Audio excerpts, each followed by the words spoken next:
नमस्कार लीला गणेशन 9715798626 நம்பிக்கை வாழ்க்கையில் நம்ம நம்பிக்கையை மட்டும் விட்டுறவே கூடாது.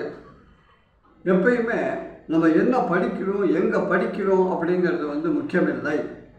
அப்துல் கலாம் ஐயா என்ன பண்ணியிருக்காருனாக்கா சாதாரண பள்ளிக்கூடத்தில் தான் படித்து அவருடைய சொந்த முயற்சியினாலையும் திறமையினாலையும் விடாமுயற்சியினாலையும் மேலே மேலே பண்ணி அணுசக்தியில் நாட்டுக்கே பெருமை வாங்கி கொடுத்தார். அடுத்த நாட்டுக்காரான நம்ம நாட்டை காட்ட அரண்டு போகிற அளவுக்கு பண்ணி கொடுத்தார்.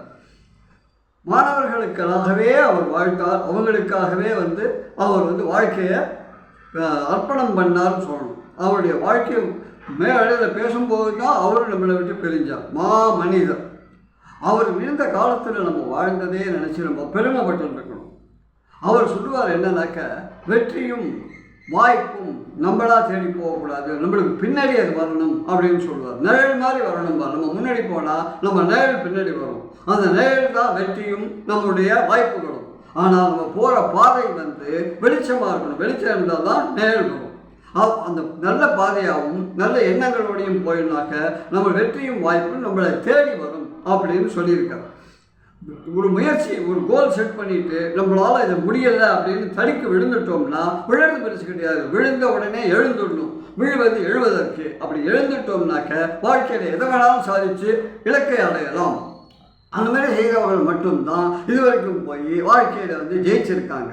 நம்ம நாட்டிலேயே இருந்துட்டு அடுத்த நாட்டில் போய் ஆண்டவர்கள்லாம் எத்தனையோ பேர் இருக்காங்க. ரிஷி சுனக் அப்படின்னு இன்போசிஸுடைய மாப்பிள்ளை, அவர் தான் பிரிட்டன் பிரதமராக இருந்து நம்முடைய நாட்டுக்கு பெருமை வாங்கி கொடுத்துருக்கார். பிரிட்டிஷ்காரன் திருட்டுத்தனமாக உள்ளே நம்மளை ஆட்சி செஞ்சான். இவர் எலெக்ஷனில் நின்று நியாயப்படி அந்த நாட்டையே ஆண்டிருக்கார்.